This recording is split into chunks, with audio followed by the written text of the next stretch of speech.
The 44th regular meeting of the Conference of Heads of Government of the Caribbean Community, CARICOM, kicks off in Bahamas.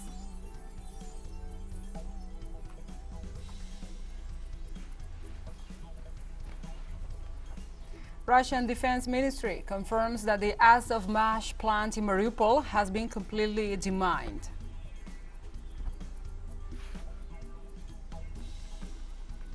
And also, Palestinian prisoners began a day of protest in several Israeli prisons to denounce Israel's new punishment measures.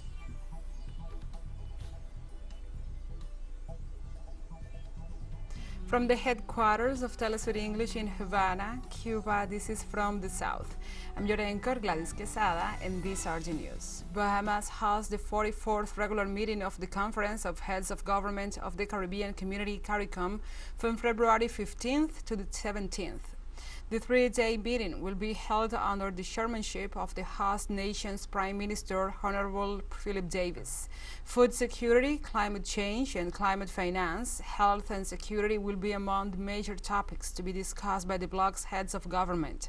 During a press conference held on Tuesday, prior to the opening of the conference, Davis referred to the challenges faced by the bloc and called for unity and determination in order to build a better future for the region. Justifiably proud of being the oldest integration movement in the developing world, but we cannot afford complacency when so much is left undone. We must act now to mobilize our union in the interests of our people. Climate crisis threatens our existence.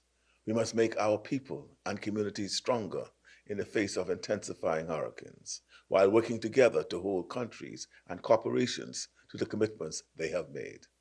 This issue demands our focus and determination. The global inflation crisis has led to soaring food prices and reminded everyone in our region that we need to invest at home in sustainable agriculture, grow more of what we eat, and build stronger intra-regional trade. Haiti is in dire straits, facing a humanitarian and security crisis that is spilling over borders. For everyone's sake, we must help to build and support Haitian-led solutions. No one nation can alone solve these very serious challenges. I am confident, however, that together we are stronger. Together we can make real progress and move the region and the people of the Caribbean forward towards a safer, brighter day. Thousands of people took to the streets in Colombia's main cities on Tuesday to express support for President Gustavo Petro's health and pension reforms. Labor, teacher, and health worker unions answered a call from the country's first ever left-wing government to support an ambitious battery of reforms submitted to Congress by the president on Monday. The reforms are likely to pass as Petro's left-wing supporters in Congress enjoy a majority, thanks to a coalition with centrist and moderate right-wing parties. The head of state explained his reforms in a public address on Tuesday from the seat of power in Bogotá. The proposal is considered one of the most important within Gustavo Petro's policy of total peace. We are not presenting business deals made by the state. We are not pushing further down that road, which did not bring social justice and which led us to be one of the most unequal societies on the planet. What we are presenting are reform bills that seek the true guarantee of the fundamental universal rights for Colombian society. The Federation of University Students of Ecuador has demanded through a statement the resignation of the President of Ecuador, Guillermo Lasso, due to the scandals that link him to drug trafficking and alleged acts of corruption. The Federation defends the need for a political trial against the President so that he can be removed from office for moral incapacity to govern in case he does not resign voluntarily. They have also called its members to a mobilization against what they described as narco-government. They repudiate the link of President Lasso with corruption while he cuts the budget to the university centers of education.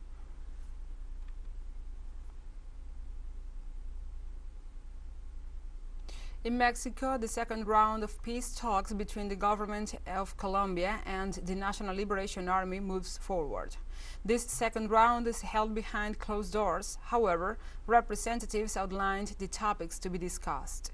The parties will address the bilateral ceasefire identified by both sides as indispensable point to continue the dialogue and to work firmly for peace. The National Liberation Army is also focused on the inclusion of the civilian population to participate in the peace process that they want to achieve in the country.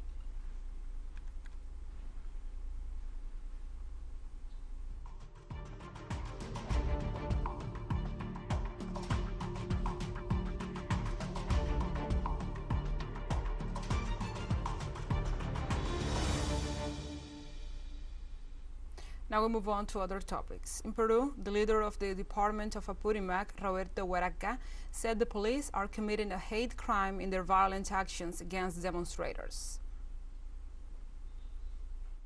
It is very clear that when the police repress, they do it with hate.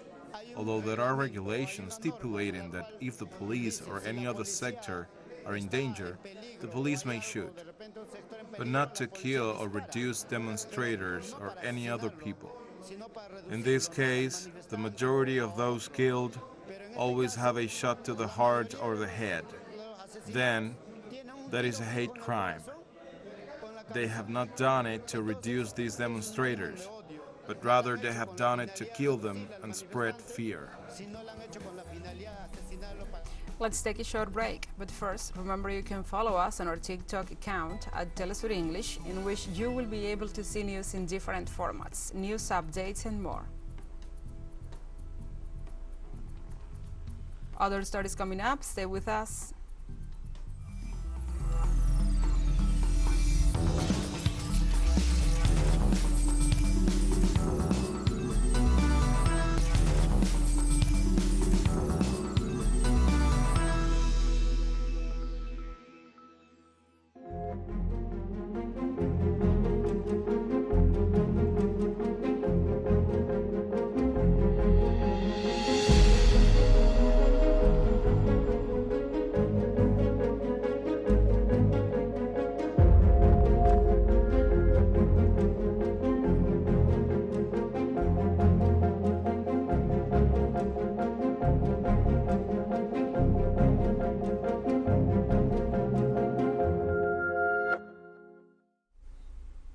Welcome back to From the South. In Turkey and Syria, the death toll after the earthquakes that hit the region in the past week surpasses 41,000 as rescue tasks continue. Turkish authorities reported 35,418 people have been killed in the country. For its part, the Syrian government and the UN said more than 5,800 people died in Syria. Meanwhile, surprise rescue continues on day 10 after the 7.8 and 7.6 earthquakes that hit both countries on February the 6th. On Wednesday, a 74-year-old woman was pulled alive from the rubble by rescue teams in Kahramanmaraş 227 hours after the first quake. Kahramanmaraş is near the epicenter of the first earthquake.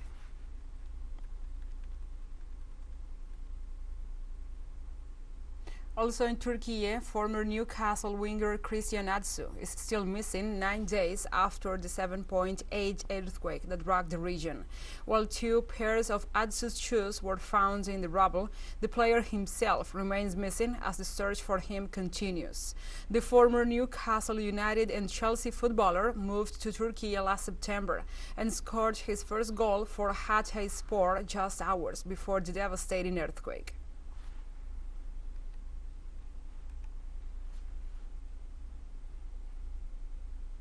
Search and rescue operations for survivors continue in the Syrian regions affected by the February 6 earthquake. Authorities in Damascus don't rule out that the death toll may increase as search efforts progress in Aleppo, Latakia, and Hama, among other regions. Authorities are also working on the removal of rubble to speed up the return of thousands of people who are still in shelters. Meanwhile, humanitarian aid continues to arrive in the country to mitigate the needs of those affected by the quake.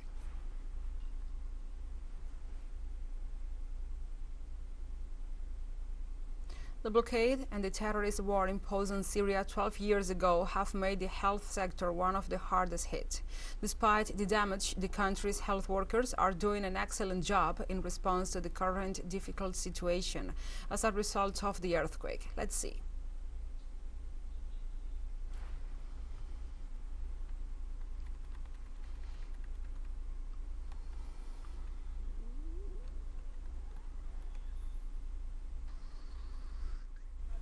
As well as others in other affected regions, have all the city's medical personnel at their service, mainly at the Tacha National State Hospital. We tried to do our duty to work as hard as we could to provide a rapid response. And what helped us was that many doctors from other provinces came to support our work in the midst of the lack of equipment and personnel that we suffered. I hope that the injured will recover soon. May God rest the souls of the deceased. Not a single doctor has failed in their duty, working day and night, 24 hours a day, to give us all the attention and medical care we need. I am very grateful for the heroism of all the doctors, nurses, technicians, and administrative staff of the hospital. Despite the lack of medicines, doctors are working day and night to save the survivors of the disasters, equipment and medical supplies. This is a task they say they are carrying out in defiance of the coercive measures imposed by the same Western states that claim to be defenders of human life. Even before this disaster, we had a shortage of medical equipment and spare parts for the maintenance, but thanks to the will of our staff, we were able to respond quickly. However, the problem is not over yet, and we are in need of a lot of help. The World Health Organization has seen this harsh reality on the ground. It has distributed 110 tons of medical supplies to affected areas in Syria and called for a redoubling of efforts to reach more affected populations in all regions. The National Hospital in Latakia, like all hospitals in Syria, have lack of medical equipment and supplies due to war and blockade, a situation that demands not only the immediate lifting of the West's coercive measures, but also the help of the international community to deal with the aftermath of the earthquake.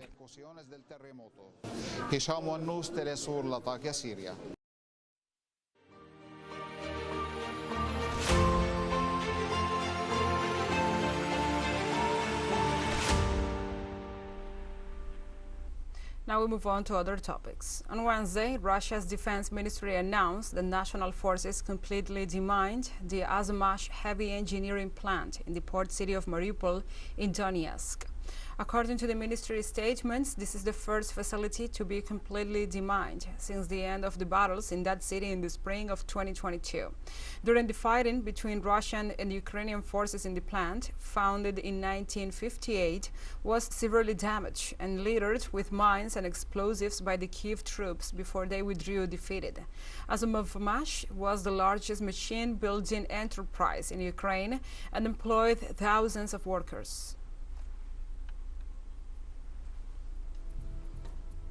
And we have more news coming up after a final short break, so stay with us.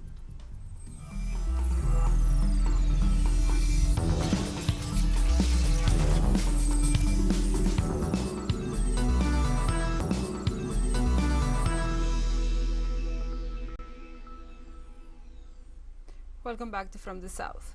Chinese President Xi Jinping and his Iranian counterpart, Ebrahim Raisi, launched bilateral negotiations in the economic, political, and strategic fields.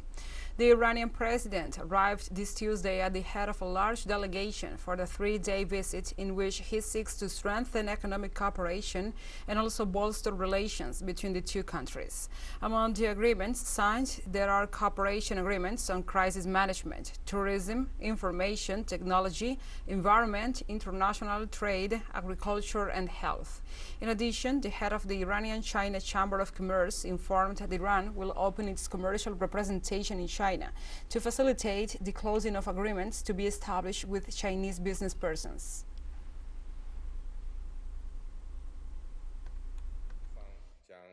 China will continue to stay committed to consolidating and deepening relations with Iran.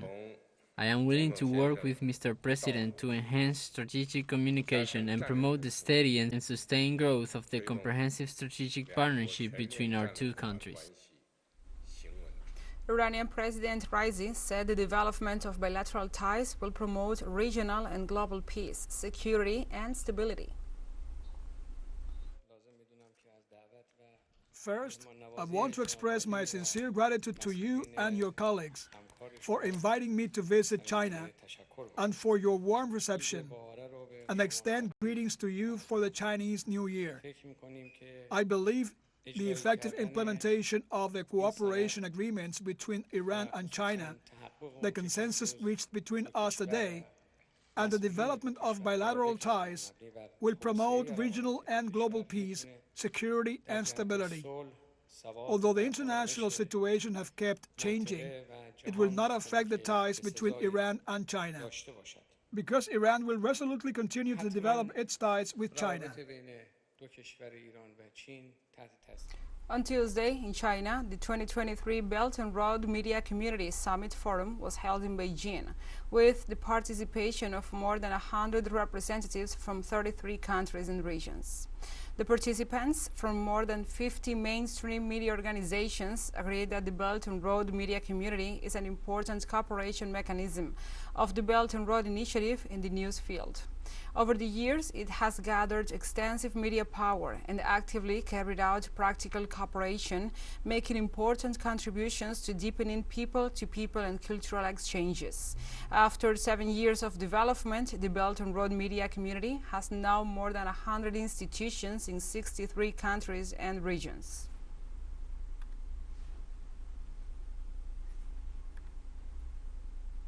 The government of Iran announced on Tuesday that it plans to increase gas production by 50% by 2031. Executive Director of the National Oil Company of Iran, Mohsen Kohat-Semeh, stated that the company's plan for the next 8 years is to increase the volume of gas production for almost 1 billion cubic meters per day to 1.5 billion cubic meters per day. Kohat-Semeh emphasized that to achieve this increase in the production will require investments of approximately $70 million. The oil company CEO also said that the company plans to increase the volume of gas production in the central regions of the country to 142 million cubic meters and invest $3.6 million in 13 natural gas fields in the country.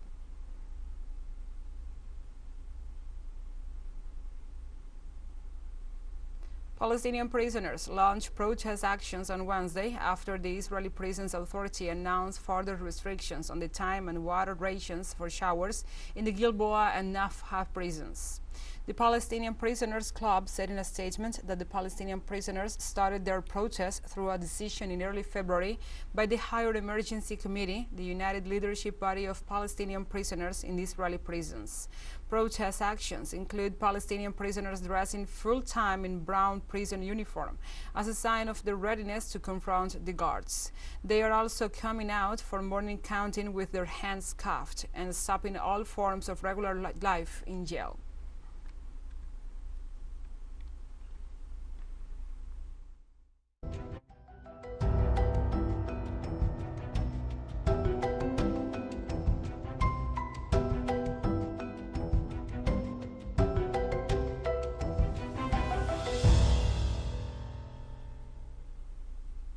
Now we address other topics. The United Nations Secretary General warned on Tuesday that global warming could force a mass exodus on a biblical scale as people flee low-lying communities and called for legal frameworks to be implemented in preparation, especially for refugees. Are sinking futures.